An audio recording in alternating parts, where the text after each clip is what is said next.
ದಂತ ಕಾಲೇಜಿನಲ್ಲಿ ಬಯಲಾಯ್ತು double game. ಸರ್ಕಾರಕ್ಕೊಂದು ವರದಿ, ನ್ಯಾಯಾಲಯಕ್ಕೊಂದು ಸುಳ್ಳು ವರದಿ ಕೊಡಲಾಗಿದೆ.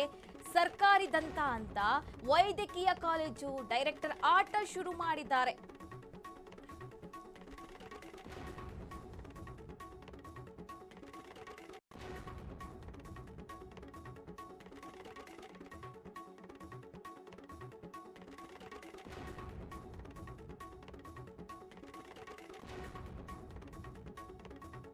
ಠಾಣೆಯಲ್ಲಿ ನಿರ್ದೇಶಕ ಡಾಕ್ಟರ್ ಗಿರೀಶ್ ಬಿ ರೆಡ್ಡಿ ತಪ್ಪಿತಸ್ಥ. ಡಾಕ್ಟರ್ ಗಿರೀಶ್ ಬಿ ಗಿರೆಡ್ಡಿ ಕುತ್ತಿಗೆಗೆ ಬಿಗಿದಿದೆ ಸೆಕೆಂಡ್ ಸೋಕಾಶ್ ನೋಟಿಸ್. ಬ್ಯಾಕ್ಲಾಗ್ ಹುದ್ದೆಯಲ್ಲೂ ಕೂಡ ಮಾಸ್ಟರ್ ಪ್ಲಾನ್ ಮಾಡಲಾಗಿದೆ. ಇದು ಬ್ಯಾಕ್ಲಾಗ್ ಹುದ್ದೆ ಭರ್ತಿಯಲ್ಲೂ ಕೂಡ ಕಿಲಾಡಿ ನಿರ್ದೇಶಕನ ಮಾಸ್ಟರ್ ಪ್ಲಾನ್ ಆಗಿತ್ತು. ಇಲ್ಲಿ ಹೈಕೋರ್ಟ್ ಕೆಂಗಣ್ಣಿಗೆ ಗುರಿಯಾಗಿದೆ ಹೇಗೆ ಸರ್ಕಾರಿ ದಂತ ಕಾಲೇಜಿನ ನಿರ್ದೇಶಕ ಅಂತ ಪ್ರಶ್ನೆಗಳು ಉದ್ಭವ ಆಗ್ತಾ ಇದೆ. ತನಿಖಾ ವರದಿಯ ಅಸಲಿ ರಹಸ್ಯ ಈಗ ಕಂಪ್ಲೀಟ್ ರಿವೀಲ್ ಆಗಿದೆ. ಸರ್ಕಾರಿ ದಂತ ಕಾಲೇಜಿನಲ್ಲಿ ಡಬಲ್ ಗೇಮ್ ಆಗ್ತಾ ಇರುವಂತಕ್ಕದ್ದು ಬಯಲಾಗ್ತಾ ಇದೆ. ಸರ್ಕಾರಕ್ಕೊಂದು ವರದಿ ಹಾಗೆ ಕೋರ್ಟಿಗೊಂದು ವರದಿ ಕೊಟ್ಟಿರುವಂತಕ್ಕದ್ದು ಇದೀಗ ಬಯಲಾಗ್ತಾ ಇರುವಂತಕ್ಕದ್ದು. ಸರ್ಕಾರಿ ದಂತ ವೈದ್ಯಕೀಯ ಕಾಲೇಜು ಡೈರೆಕ್ಟರ್ ಆಟ ಕಂಪ್ಲೀಟ್ ಆಗಿ ಈಗ ಕ್ಲೋಸ್ ಆಗಿದೆ. ಸಂಸ್ಥೆಯ ಮುಖ್ಯಸ್ಥನೇ ಕಾಲಿನ ಕಣ್ಣಿಗೆ ಮಣ್ಣೆರಚಿದ್ರೆ ಏನಾಗುತ್ತೆ ಅಂತ ಈಗ ಆನ್ಸರ್ ಸಿಕ್ಕಿರುವಂತಕ್ಕದ್ದು. ನಿವೃತ್ತ ನ್ಯಾಯಾಧೀಶರ ತನಿಖಾ ವರದಿಯಲ್ಲಿ ಸ್ಫೋಟಕ ಸತ್ಯ ಹೊರಬಂದಿದೆ. ಇಲಾಖಾ ವಿಚಾರಣೆಯಲ್ಲಿ ನಿರ್ದೇಶಕ ಡಾಕ್ಟರ್ ಗಿರೀಶ್ ಬಿ ಗಿರೆಡ್ಡಿ ಅವರು ತಪ್ಪಿತಸ್ಥ ಅಂತ ಇದೀಗ ಸಾಬೀತಾಗಿರುವಂತಕ್ಕದ್ದು. ಬ್ಯಾಕ್ಲಾಗ್ ಹುದ್ದೆಯಲ್ಲೂ ಕೂಡ ಇವರು ಮಾಸ್ಟರ್ ಪ್ಲಾನ್ ಮಾಡಿದ್ರು. ಎಲ್ಲ ಕೂಡ ಒಂದೊಂದಾಗೆ ಬಯಲಾಗ್ತಾ ಇದೆ. ಬೆಂಗಳೂರು ಸರ್ಕಾರಿ ದಂತ ಕಾಲೇಜಿನಲ್ಲಿ ಭಾರಿ ಅಕ್ರಮ ಮತ್ತು ಕರ್ತವ್ಯ ಲೋಪ. ನಿರ್ದೇಶಕ ಡಾಕ್ಟರ್ ಗಿರೀಶ್ ಬಿ ಗಿರೆಡ್ಡಿ ಮೇಲಿನ ಆರೋಪ ಸಾಬೀತಾಗಿದೆ. ಇಲಾಖಾ ವಿಚಾರಣೆ ಇಲ್ಲಿ ಅಂತ್ಯವಾಗಿದೆ. ನ್ಯಾಯಾಧೀಶ ಕೆ ರಾಧಾಕೃಷ್ಣ ಹೊಳ್ಳ ವಿಚಾರಣೆಯಲ್ಲಿ ಗಂಭೀರ ಆರೋಪಗಳು ಸಾಬೀತಾಗಿದೆ.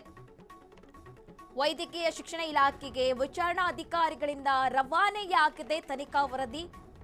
ಮತ್ತೊಂದೆಡೆ ಅದೇ ಬ್ಯಾಕ್ಲಾಗ್ ಹುದ್ದೆ ಸರಿದೂಗಿಸಲು ಸರ್ಕಾರಕ್ಕೆ ಪ್ರಸ್ತಾವನೆ ಸಲ್ಲಿಸಲಾಗಿದೆ.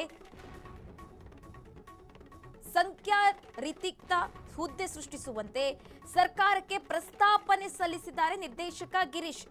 ಒಂದೇ ವಿಷಯಕ್ಕೆ ಸಂಬಂಧಿಸಿದಂತೆ ದ್ವಂದ್ವ ನಿಲುವು ತಾಳಿದ ಡಾಕ್ಟರ್ ಗಿರೀಶ್ ಸರ್ಕಾರ ಹೈಕೋರ್ಟ್ಗೆ ಚಳ್ಳೆ ಹಣ್ಣು ತಿನ್ನಿಸಲು ಮುಂದಾಗಿದ್ರು. ಇದೀಗ ತನಿಖಾ ವರದಿಯಲ್ಲಿ ಎಲ್ಲಾ ಕೂಡ ಬಯಲಾಗ್ತಾ ಇದೆ. ಬೆಂಗಳೂರು ಸರ್ಕಾರಿ ದಂತ ಕಾಲೇಜಿನಲ್ಲಿ ಭಾರಿ ಅಕ್ರಮ ಮತ್ತು ಕರ್ತವ್ಯ ಲೋಪ ಇದೀಗ ತಿಳಿದು ಬರ್ತಾ ಇರುವಂತಕ್ಕದ್ದು. ನಿರ್ದೇಶಕ ಡಾಕ್ಟರ್ ಗಿರೀಶ್ ಮೇಲಿನ ಎಲ್ಲ ಆರೋಪಗಳು ಕೂಡ ಸಾಬೀತಾಗಿದೆ. ಸದ್ಯ ವಿಚಾರಣೆ ಕೂಡ ಅಂತ್ಯ ಆಗಿದೆ. ನ್ಯಾಯಾಧೀಶ ಕೆ ರಾಧಾಕೃಷ್ಣ ಹೊಳ್ಳ ವಿಚಾರಣೆಯಲ್ಲಿ ಇವರ ಮೇಲಿದ್ದ ಎಲ್ಲಾ ಗಂಭೀರ ಆರೋಪಗಳು ಕೂಡ ಸಾಬೀತಾಗಿರುವಂತಕ್ಕದ್ದು. ವೈದ್ಯಕೀಯ ಶಿಕ್ಷಣ ಇಲಾಖೆಗೆ ವಿಚಾರಣಾಧಿಕಾರಿಗಳಿಂದ ತನಿಖಾ ವರದಿ ರವಾನೆಯಾಗಿದೆ. ಸರ್ಕಾರಕ್ಕೆ ಕಳಿಸಿದ್ರು ಸಹಿ ಇಲ್ಲದ ಅಫಿಡವಿಟ್ ನಕಲಿ ಪ್ರತಿ. ಇಲ್ಲಿ ಪ್ರಕರಣದ ಗಂಭೀರತೆ ಅರಿಯದೆ ಬೇಜವಾಬ್ದಾರಿತನದ ಪರಮಾವಧಿ. ಹೈಕೋರ್ಟ್ಗೆ ಸಲ್ಲಿಸಿದ್ದ ಅಫಿಡವಿಟ್ ಪ್ರತಿ ಕೇಳಿದ್ರೆ ಸಹಿ ಇಲ್ಲದನ್ನು ರವಾನೆ ಮಾಡಿದ್ದಾರೆ. ಸರ್ಕಾರಕ್ಕೆ ಸಹಿ ಇಲ್ಲದ ಕರಡು ಪ್ರತಿ ರವಾನಿಸಿದ ನಿರ್ದೇಶಕ ಡಾಕ್ಟರ್ ಗಿರೀಶ್. ಸರ್ಕಾರ ಆದೇಶ, ಆರ್ಥಿಕ ಇಲಾಖೆಯ ಪತ್ರಗಳಿಗೂ ಕೂಡ ಡೋಂಟ್ ಕೇರ್. ಇಲ್ಲಿ ಶಿಸ್ತು ಪ್ರಾಧಿಕಾರದಿಂದ 2ನೇ ಕಾರಣ ಕೇಳಿ ನೋಟಿಸ್ ಜಾರಿ ಮಾಡಲಾಗಿದೆ. ವೈದ್ಯಕೀಯ ಶಿಕ್ಷಣ ಇಲಾಖೆ ಅಪರ ಮುಖ್ಯ ಕಾರ್ಯದರ್ಶಿ ಮಾಜಿದಾ ಮುಸಿನ ಆಕ್ಷನ್ ಇಲ್ಲಿ ತೆಗೆದುಕೊಂಡಿರುವಂತಕ್ಕದ್ದು.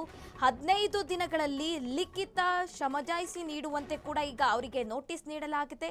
ಉತ್ತರ ನೀಡದಿದ್ರೆ ಒಂದು ವೇಳೆ ಏಕಪಕ್ಷೀಯವಾಗಿ ಕಠಿಣ ಶಿಸ್ತು ಕ್ರಮ ಕೈಗೊಳ್ಳಲು ಸರ್ಕಾರ ಇಲ್ಲಿ ನಿರ್ಧಾರ ಮಾಡಲಾಗಿದೆ. ಸರ್ಕಾರಿ ದಂತ ಕಾಲೇಜಿನಲ್ಲಿ ಡಬಲ್ ಗೇಮ್ಗಳು ಈಗ ಬಯಲಾಗ್ತಾ ಇರುವಂತಕ್ಕದ್ದು. ಸರ್ಕಾರಕ್ಕೆ ಒಂದು ವರದಿ, ನ್ಯಾಯಾಲಯಕ್ಕೆ ಒಂದು ವರದಿ, ಎಲ್ಲ ಕೂಡ ಈಗ ಬಯಲಾಗಿರುವಂತಕ್ಕದ್ದು. ಸಂಸ್ಥೆಯ ಮುಖ್ಯಸ್ಥನೇ ಈ ರೀತಿಯಾಗಿ ಮಾಡಿದ್ರೆ ಹೇಗೆ ಅಂತ ಪ್ರಶ್ನೆಗಳು ಕೂಡ ಉದ್ಭವ ಆಗ್ತಾ ಇದೆ.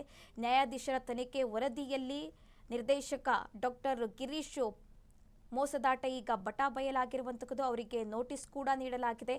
15 ದಿನದ ಒಳಗೆ ಈ ಬಗ್ಗೆ ಅವರು ಕ್ಲಾರಿಟಿ ಕೊಡಬೇಕು. ಒಂದು ವೇಳೆ ಕೊಟ್ಟಿಲ್ಲ ಅಂದರೆ ಏಕಪಕ್ಷೀಯವಾಗಿ ಅವರ ಮೇಲೆ ಏನು ಕ್ರಮ ಆಗಬೇಕೋ ಆ ಕ್ರಮ ಆಗಲಿದೆ. ಸರ್ಕಾರಕ್ಕೆ ಕಳಿಸಿದ್ರು ಸಹಿ ಇಲ್ಲದ ಅಫಿಡೇಟ್ ಇವರು ಸರ್ಕಾರಕ್ಕೊಂದು ವರದಿ ಹಾಗೆ ನ್ಯಾಯಾಲಯಕ್ಕೊಂದು ವರದಿ, ಅದರಲ್ಲೂ ಕೂಡ ಸಹಿ ಇರ್ತಾ ಇದ್ದಿಲ್ಲ. ಇವರ ಅಕ್ರಮಗಳು ಇದೀಗ ಒಂದೊಂದಾಗಿ ಬಯಲಾಗ್ತಾ ಇರುವಂತಕ್ಕದ್ದು. ಶೋಕಾಸ್ ನೋಟಿಸ್ ಕೂಡ ಅವರಿಗೆ ಕೊಡಲಾಗಿದೆ. 15 ದಿನ ಒಳಗೆ ಅದಕ್ಕೆ ಉತ್ತರ ಕೊಡಬೇಕು, ಇಲ್ಲಾಂದ್ರೆ ಏಕಪಕ್ಷೀಯವಾಗಿ ಕಠಿಣ ಶಿಸ್ತು ಕ್ರಮ ಕೈಗೊಳ್ಳಲು ಈಗ ಸರ್ಕಾರ ನಿರ್ಧಾರ ಮಾಡಿರುವಂತಕ್ಕದ್ದು. ಸರ್ಕಾರಿ ದಂತ ಕಾಲೇಜಿನಲ್ಲಿ ಡಬಲ್ ಗೇಮ್ ಬಯಲಾಗ್ತಾ ಇದೆ. ಸರ್ಕಾರಿ ದಂತ ವೈದ್ಯಕೀಯ ಕಾಲೇಜು ಡೈರೆಕ್ಟರ್ ಆಟ ಕಂಪ್ಲೀಟ್ ಆಗಿ ಈಗ ಕ್ಲೋಸ್ ಆಗಿರುವಂತಕ್ಕದ್ದು. ಸಂಸ್ಥೆಯ ಮುಖ್ಯಸ್ಥನೇ ಕಾನೂನಿಗೆ ಮಣ್ಣೆರಚುವ ಕೆಲಸ ಮಾಡಿದ್ರೆ ಏನಾಗುತ್ತೆ? ತಪ್ಪು ಮಾಡಿದವರು ತಪ್ಪಿಸಿಕೊಳ್ಳಲು ಸಾಧ್ಯವೇ ಇಲ್ಲ.